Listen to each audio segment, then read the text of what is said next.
Hello and welcome to AFK Sidequest. I'm your host Rob Fersland. Joining me today is my partner in crime Luke 2 and special guest Ben Ward. For any of you wondering, we decided to replace Maddie because we're so sick of losing. So Ben, what did you bring for us today? Well, this week I've brought cashew nuts.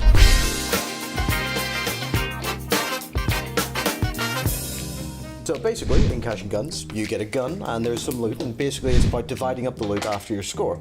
However, there is the chance for you to shoot at one another. 3 hits, you're dead, but you can also fire a blank. Okay, so it's not cooperative. It's more of a bluffing game. Like, the more people you get out, the more loot that's left on the table for you. Okay. So there's different things you can get, so it's just playing up straight up money. There's art, which the more you get, the more valuable it becomes. Diamonds, which if you get the most diamonds, you get a little bonus at the end. There's a lot of strategy of what you want to get. Exactly. Right. And on top of that, you can, if you feel like the odds are not in your favor, if everyone's pointing the gun at you, you can knock your guy over and you will be out of that round, but you don't get any loot. So you can run away. Exactly. Like a chicken. Like a coward. So it's about balancing it out. Like it's just about making sure that you are going to stay in the game as long as possible and get as much loot as possible. If you die, are you out then for the entire game? If you get 3 hits, yes. Shit. Fuck. Guns kill people, what did you know? Guns don't kill people. There are chances for you though to heal yourself, so that will come up in some of the cards, but you have to be in the round in order to get that healing. Okay. So it can be a bit of like, if you know someone's on low life, you could always try and like aim the gun at them just so they can't get that heal. If you've gotten shot, do you still get to collect loot, limping all the way, or? No, if you get shot, you're out for the round. I mean, it is a really fun game. It's nice, quick and easy, and I think it's 8 rounds altogether. So it's pretty short. Oh shit, he's got a gun! Not this way. Let's get this on the road. Oh, fucking hell. So, half an hour later, and we have our winner. New crime boss, Don Ward Leone. Why does no one like the wild card? I fucking wonder. You did make yourself a bit of a target by doing that, really. Luke, do you want to tell the people what your strategy was? So essentially, you get your fire cards and your blank cards. So I thought, what if you didn't know what was in your gun? Because, in the heat of battle, if you pick up a gun off a floor, it might not be full. So, you do fire, and it might have something in it, and it might not. Yeah. But everyone decided to take that as, we don't know what's in his gun. Let's all shoot him. Yes, funnily enough, if you say that you don't know what you're putting in, it doesn't become a bluffing game at that point. It becomes a game of literal chance. So I want to get rid of that chance. Yeah, that's why we targeted you quite a bit early on, like, because you were just... It was like, well, I mean, I don't know. There's no way Luke knows what he has. So, if his gun's I must kill him. If his gun's pointed at me, I need to do everything in my power to take him out of the round. Do you think the strategy in this game, like knowing what you're putting down, because obviously, what you want is what's on the table in front of you. Yeah. So I guess each round does need to be the be-all and end-all, because essentially, if you've just got a bunch of 5s on the deck, you're going to be like, oh, No, who gives a shit if I don't why get would I anything? risk Yeah. my life for that? If you want to take the power from Rob, which I highly recommend we do. Don 3, point. 1, 2, 3. Luke, point your card at Tom. On 3. 1. Bazinga. They are both out. They have both knocked themselves over. So Ben, play your card. I knew you'd fucking shoot me, I don't have any loot yet. No. What the shit? As soon as I said I was going to play the wild card, you're like, fock it. Yeah, I'm not playing with fire. I think I got shot twice in one round. I so wanted to kill you. Yeah, and that's just. I assumed maybe at least one of you would fire. Yeah. But I was like, I wanted stuff on the table. I wanted to take that risk because it was worth it. Thankfully, I was able to heal from that. yeah, lucky you. Because I had a slow early round, I was like, the only way I'm going to win this if I just start killing you. Yeah, because the first 2-3 rounds you pretty much completely lost out, and whereas I did well on those first 2 rounds, I spent the next 6 doing nothing pretty much. Yeah, because what happens is as soon as someone gets really good, we all become a target. Yeah. That happens quite early on. Which is why I was glad that I had the boss card for so long. Being able to point somebody else's gun away from you is probably the best thing you can get. Part of the strategy in the game almost comes from, even if you are doing well, trying to make yourself as inconspicuous as possible. Yeah. I'd say in a game of, just as 4 played it, you can play it with like extras, so it goes up to 8 players. We did play it with 8 players a few weeks ago. So it's easier then for someone to either become a mass target or for someone to go under the radar, because game we did. 3 hits and you're out. Yes. Like you get shot 3 times and you're gone. In our 8-player game, we did have somebody get taken out in round 1 or 2 immediately. Yeah, because there's so many guns on the table. Yeah. How do you feel about the loot system? I like it. I do find that there's obviously there's a lot of variance in it. So there were times where we were putting it down, it was all diamonds. Times we were putting it down, that it was all fives, and just a mixed bag sometimes. I like it, and the idea that you have to stay in it to win it.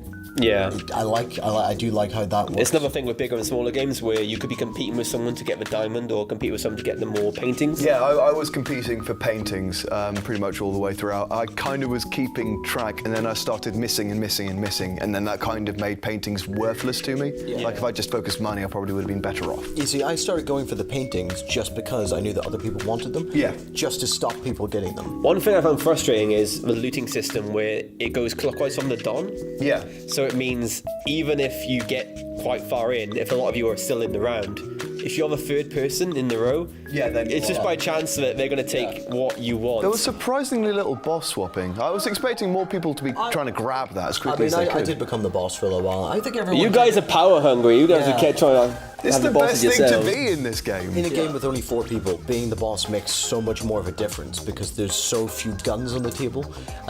You might only have one person who pointed the gun at you.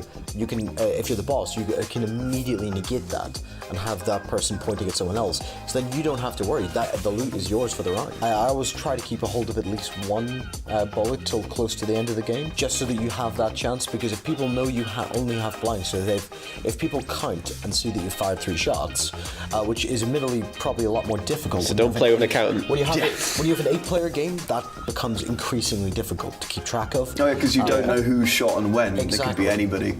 Well, you all thought I had like a bullet in the last round because I picked up loads of the bullet Yeah, cards. I figured you had. I started trying to kill you. I didn't have any. One thing that I do dislike is when you're on a bad streak in this game, it really, really is painful to go through. It is. Like, you had a really painful I start. had a slow start, you had a slow finish. Yeah, well, a slow mid and finish, really. See, I just kind of trundled along. You say trundled, you fucking won the game. Yeah, by trundling. It's kind of, you have to try and do well enough that you're not a target, but not so poorly that you're not going to be able to compete. Oh, you was my target for like the last 4 rounds. I wanted to kill you so badly. The blander you are, the more chance you have of winning. Because people just will focus on the people who they think are doing better. Most boring crime boss alive. So this is the second edition. Are we going to talk about the first edition? I believe it was the same, but just different artwork, mostly. Why was that? I think the art style drew some criticism. There are a couple of racial stereotypes in there, but the first one I think could very easily be argued as outright racist. I've only seen a little snippet of the original artwork. It does look very much more comic booky, whereas this kind of looks a lot Cartoon. more cartoony. Yeah, because I played as the Girl Scout. Definitely just a Russian. I was it Mr. Black? No, you were Stephen Merchant. Basically Stephen Merchant, yeah. There is also optional rules for the characters to have abilities. So I believe one of them is like an art collector, and he gets it's treated as having an extra piece of art at the end of the game. And there are other different abilities that you can use. There's one that allows you to change your bullet, I believe. Yeah, you swap bullets with another player and things like it. Yeah. Oh, that's interesting. So there's that element. So it's We got quite a few didn't play it. replayabilities if you play with different characters. Yeah. So. I mean, it's a short enough game that I don't think it'll get boring. It's not the sort of game that I would say, well, I'm going to play this for 4 hours. It's, 1 or 2 rounds with a few friends. Yeah, definitely. But it's not a long-term game. How much did it cost you to buy? It goes for like 25. For what's in the box, that really isn't that bad. 'Cause it's not just card and actual pieces of paper. It is actually the guns. And you just get Nerf guns and just hand out. Potentially. I mean, there's no reason. You could use real guns if you wanted to, but it's like... Is this going to ruin relationships? It's not Monopoly. I don't think it lasts long enough for you to get thoroughly invested. Why did you shoot me? Yeah, it's not like it's... You were my friend. Yeah, it's not like at the end of the game you're suddenly going to go, you dick, you ruined 2 hours of progress. Been 8 episodes, Rob. It's not my fault we lose. Any pros or cons to share, Luke?